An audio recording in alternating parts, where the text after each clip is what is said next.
Hey, what's up YouTube? Distortion X 1957 here. Today I'm bringing you a little video on a fat Xbox 360.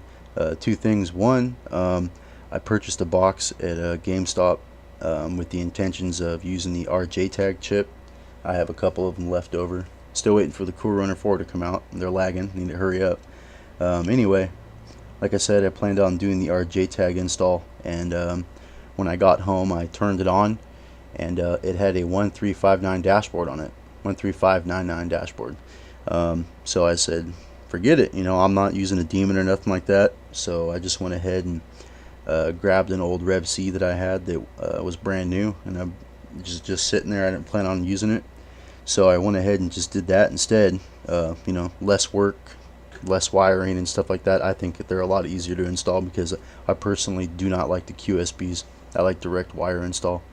One thing I noticed was that the disk drive was quite dirty. The tray was getting stuck and such. But so I'll show you guys. Those of you that do not know, it's very simple. I mean, unless something's damaged inside or broken or something's burnt out, then I'd say about 75% of the time it just needs to be cleaned out. There's nothing wrong with it, and you do that by see these tracks right here on the disc tray on both sides right here. All you got to do is get a Q-tip and some rubbing alcohol and clean all the crap out of it, all the old grease and dirt and hair and all kinds of crap that gets gunked up in there. You want to remove that stuff. And same thing right here in the disc tray where the tray slides in and out of. You want to clean the sides, the bottom out right here. You want to get all the crap out of there, everything that gunks up in the corner and stuff. If you can, the laser pickup right here, this thing needs to be cleaned up as well, because that can actually stop the drive from reading properly. You go ahead and put a new laser in it and it's still doing it, and it's because it can be because this gets all dirty right here and it can't move the laser back and forth. Kind of, I don't know, I'm not gonna move it, but so yeah, you want to clean the sides out right here where the tray slides, this thing right here. And then also see this rubber belt right here that turns these pulleys. What you want to do is pull this rubber band out. It's very simple. Don't yank on it and stretch it real hard, but all you gotta do is just fold it over and it'll come right off. And you want to get a Q-tip and you want to clean the insides of the pulleys on this one right here and this one. And then you want to take the rubber band and clean it with rubbing alcohol, get all the crap and dirt off of it. And you'll notice that it will a lot of stuff will come off. If it's old and dirty, you will see that it is quite dirty, and that's actually a really simple, quick, and very effective fix for the disc tray getting stuck and stuff like that. So yeah, once again, you want to clean these tracks right here, get all the crap out of it in the corners and every nook and cranny. You want to, on both sides, you want to clean that up, and if you can, get a little grease and put it right here where the gear track is. You want to put just a little tiny bit. You don't want too much because it can fling off all over the drive and actually land on top of the laser here. And then sometimes it can leave a layer and you just can't fix it, and the laser is just done. You have to get a new one. Don't touch this. If you don't have to and it's reading reading games without any issues, don't touch it. Leave it alone. Don't ever use rubbing alcohol or anything of that nature. You don't want to use any cleaners, nothing. All you want to do is take a little Q-tip. I'll show you. Just a little Q-tip like so. Don't push on it real hard. Don't move it back and forth, to a point where you're going to damage it. All you want to do is just lightly set it on top and twirl.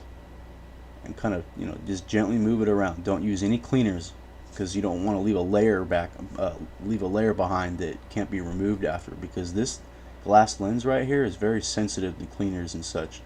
And I think, correct me if I'm wrong, but I think in the factory they put a coating on it that protects it, and you can remove that coating. So if it ends up, dirt getting on it and stuff like that, and you've cleaned it and removed that coating, it can get scratched very easily, and then you're done, and then there's nothing you can do about it, and you have to go spend $25-30 to replace this laser. This DVD drive was a Lite-On DG162S, I think. I have already probed it and unlocked it and flashed new firmware to it, so this reads burn games. As you can see, I marked my probe point. But anyway, yeah, you want to clean the pulley here, clean the belt, clean the tracks and stuff like that, and it should be working. It should be good to go. And it's very simple. All you do is just put it back on there, make sure that the laser track right here is down, and this thing right here that moves back and forth, this thing, you want to push all the way towards you. So when you put this in here, it'll line up and pop the laser pickup back up. So see, it's very simple. You just push it closed and bam, and you're ready to go. So I'm going to put this back together.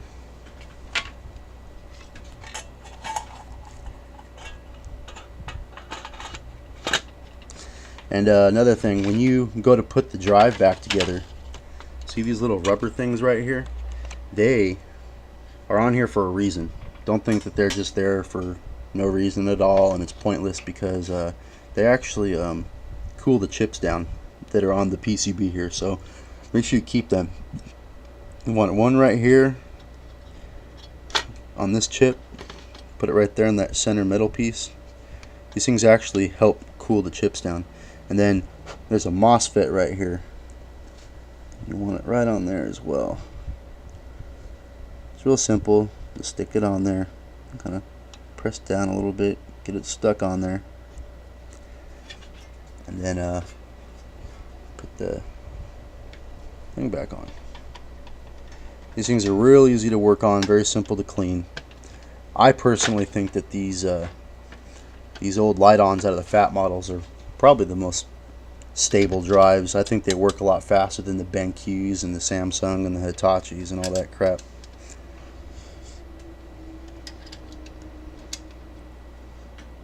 Sorry, you guys see me sitting here in my underwear.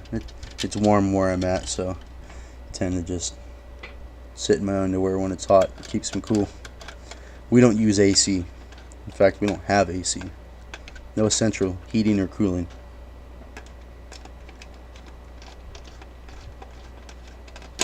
Now you don't want to put these things on here, these screws for the case. You don't want to put them on super tight. All you want to do is just snug them down. And you don't want them too loose, but you don't want to torque them down real hard, because you can actually flex the drive, and then the tray can also get stuck as well. So just twist it and get it nice and snug. Very simple. You don't want to, like I said, you don't want to torque them down super tight, and you're done. And that, like I said, that'll fix 75% of your problems with the tray not opening and closing. And then that pickup part can actually be very effective too if you're getting bad, if you're not reading games very good. So with the Xbox part, went ahead and did this install. I usually I bend this low loss cable the same way every time when I do RGH1. And this chip right here is actually, if you look, you can tell the difference by the edges of the chip. It's not a genuine product, but it works. In fact, it works pretty darn good. I was surprised. I thought it wasn't going to work, or it was going to be crappy, but went ahead and routed my wires like so and taped them down. I ran the low loss cable under the fan shroud, and as you can see, I put a little groove right there so it could sit flush with the board and not pinch the wire. And then I ran it, did the same thing on this side and ran it to the D point.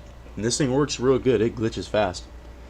So, but like I said, I planned on doing the RJ install, and ended up being on a low dashboard, so I went ahead and just did the RGH1.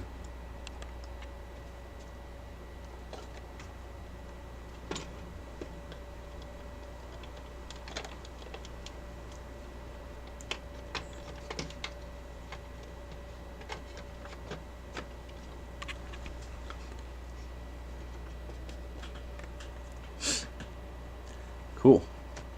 That was easy. Alright, let's do some boots. Let's see how good it does.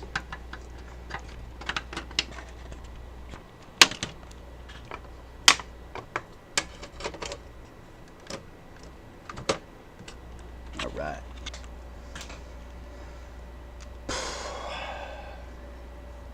I've been getting pretty lucky lately. I've gone through quite a few Jaspers since that. They're real cheap at GameStop right now. You get a console, a controller, a power brick, a wireless controller actually, and you get the console, a wireless controller, power brick, and video cable.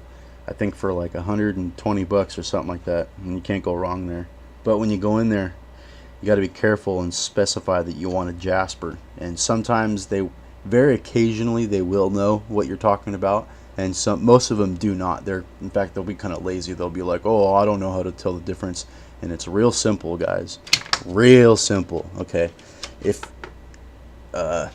you really want to be specific, and you don't want to go too far into it, all you got to do is look in the back right here and match it up with a power port that looks like this. There's no, on the older models, there's a pin right here in the middle of these 3 pins that are lined up. There should be a little pin in the middle, and then this clip on top, I don't know if you can see that, it's broken off into two, not broken, but it's 2 pieces instead of 1 solid piece. This port right here, if it looks like that, that means it's a Jasper. Now they make several different versions of the Jasper. They make a small block 16 megabyte NAND, and they make a 256 and a 512. Or you could just simply look on the back of the console, and it'll say a manufacture date. And if it's 2008 and up, then go ahead and grab it because it's a Jasper. Sometimes I've seen Falcons in early 2008, but most of the time they're Jaspers. But anyway, like I was saying, is I've been getting real lucky. Like I said, I've gone through a couple consoles from GameStop, and they've all, like I said, I only get Jaspers, and I'd say 3 of them had the low dashboard on it, so I could do the RGH1. I was stoked on life, man, when I find those things. I've been getting real lucky, and it's funny because they don't realize how much they're worth. You know, they're turning around and selling it for 120 bucks. When technically you could sell it for a lot more if it's on that low dashboard. But anyway, let's give it a boot. I've also changed the LEDs right here on the ring of light to blue. I love this color, it's so nice. So that was 1 pulse. Bam.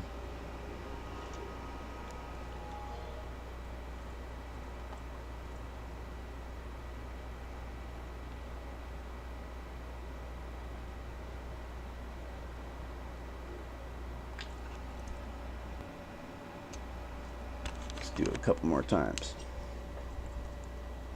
But yeah, I had something else I was going to tell you guys. Yeah, I'm gonna keep this one. I'm not selling this. This is mine. I'm keeping this for myself. I actually got done on one of my other videos. This was on here, and I wasn't getting consistent boot times, and I ended up installing the bottom side post QSB with the reset line on it, and it works real well now. I've got it all taken care of. I'll do another video on that later. But yeah, that's boot cell.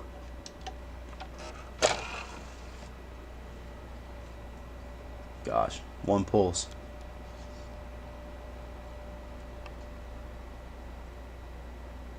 Yeah, nothing beats RGH1.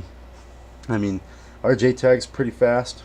I mean, as long as you know what you're doing and you have good soldering skills and you pay attention to their form and their install guide, you can get it insta booting pretty good as well. But yeah, I don't know. There's something about RGH1, I like it. Now the only thing that bums me out is that you can't use the Raider feature, but technically, if you think about it, you really don't need it. I mean, if you're getting insta boots on it, why would you need the Raider feature with it? So I don't know. I love these blue LEDs.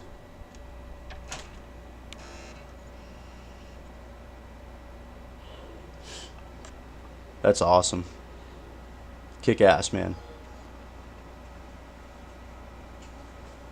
But anyway, like, subscribe, dislike, be jealous, I don't care. Let me know what you guys think. Alright, later.